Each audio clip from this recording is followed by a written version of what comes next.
Hello Galactic family, the Greek philosophers and thinkers occupied very important roles in the study of psychology, trying to understand the human mind. Socrates with his theory of logical questioning, Plato disciple of Socrates sought a rational explanation of the world. Aristotle's student Plato believed that the ideas and the soul were immortal. Perception defined in structuralism and developed by the human mind is of great importance because it explains the ability to select, organize, and interpret all the sensations experienced and taken to the brain. The same is what makes the human being in animal condition is more fearful than others, for their ability to predict what the consequences will be in the future what they fear, and because the emotional part speak faster than the rational part.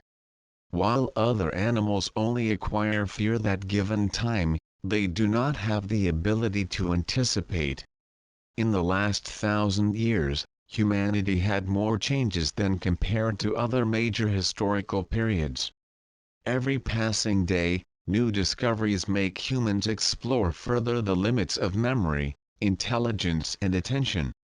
However, we may have not realized is that the limits imposed by the human mind can be a kind of defense mechanism for our body.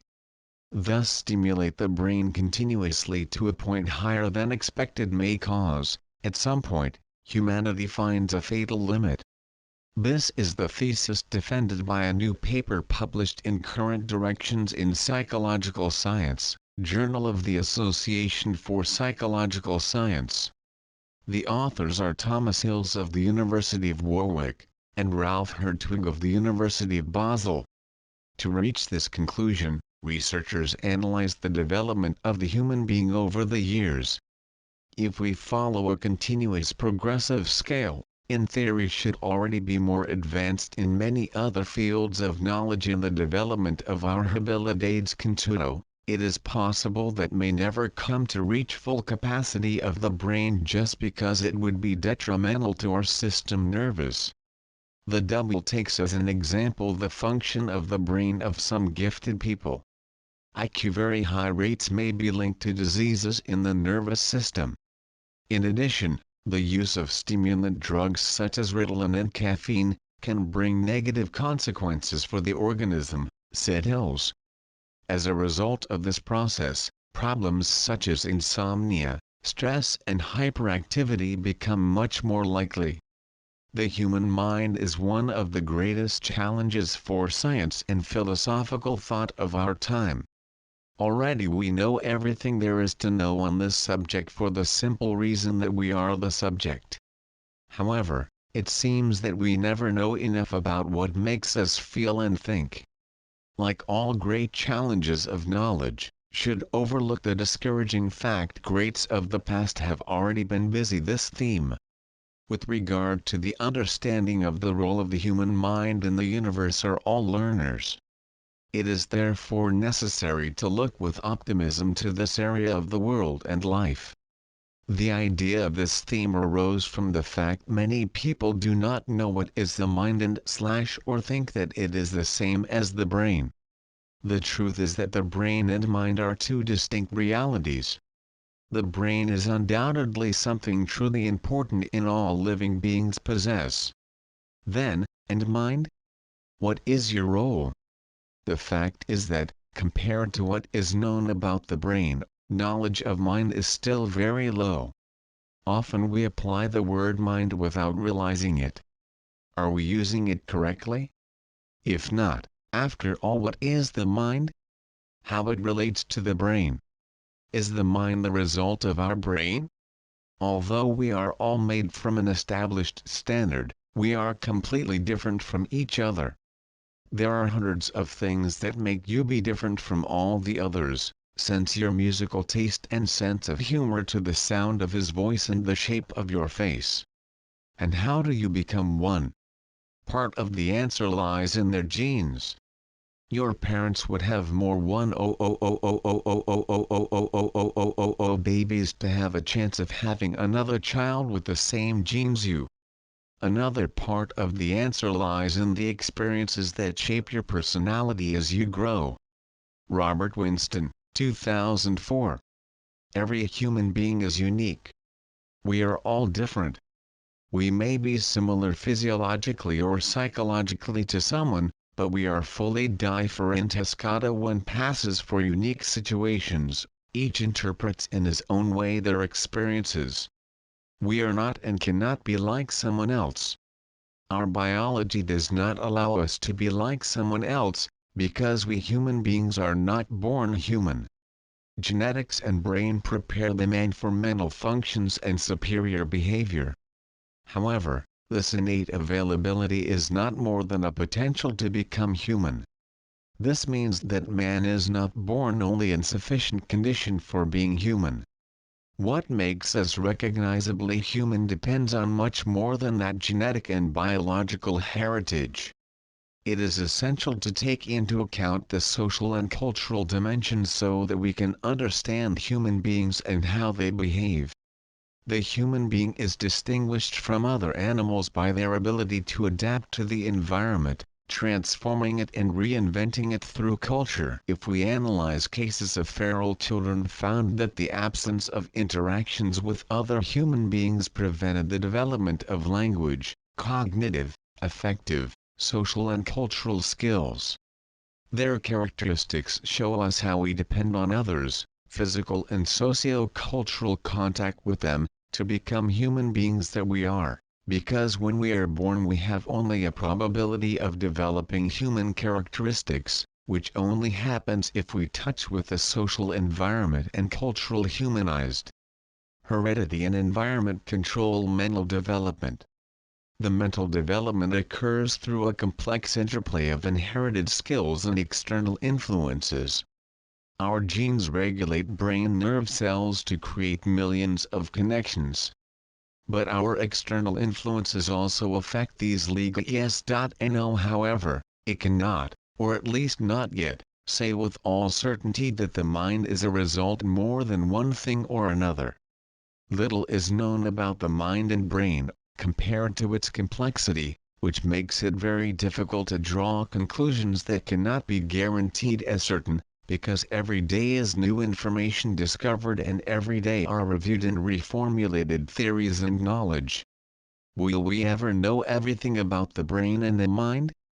This is an issue that plagues us often, but we think it will be very difficult this happen ever.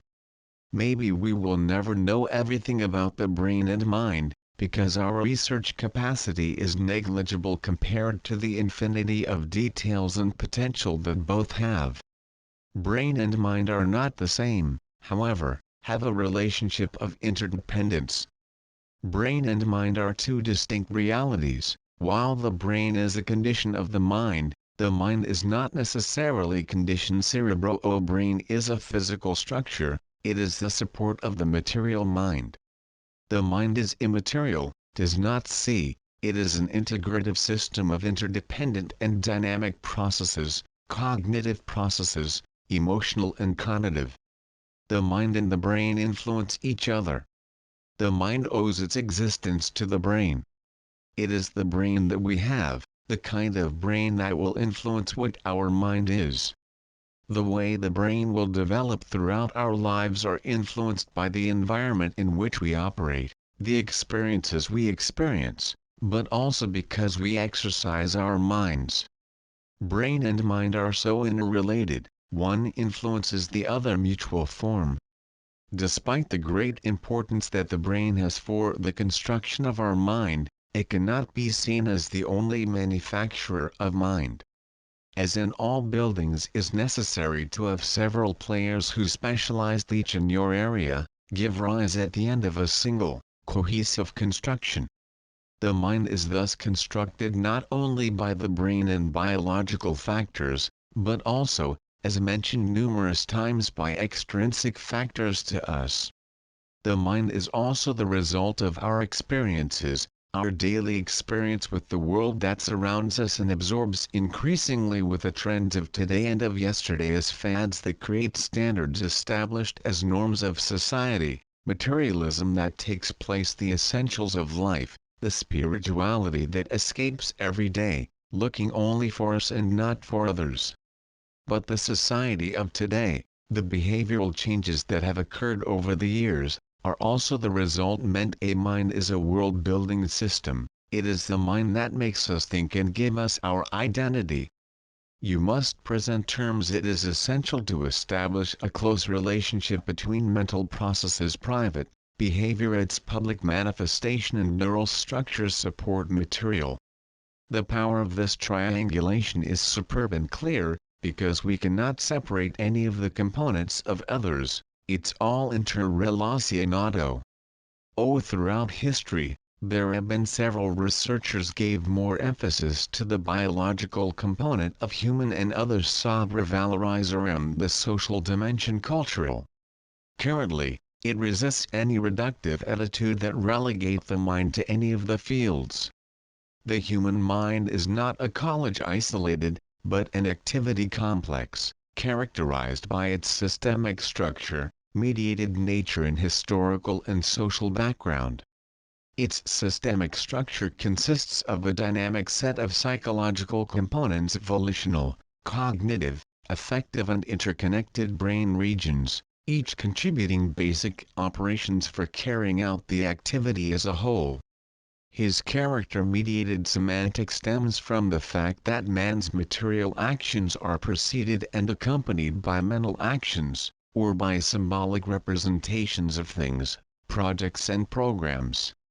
And in origin, mental activity is an internal reconstruction virtual of external operations with things and with people, mediated by tools and signs, especially the language. The argumentative use of the latter comes the capacity for reflection and judgment. For all that just expose, we are forced to say that we cannot attribute greater importance will of the construction factors of the human mind. To what extent the human mind is a result of our experiences and the influence of our brain.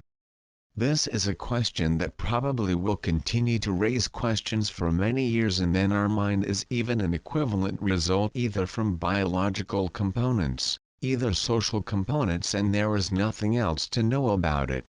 We will investigate this series. We begin to uncover the mysteries and doubts surrounding this matter so fundamental and fascinating.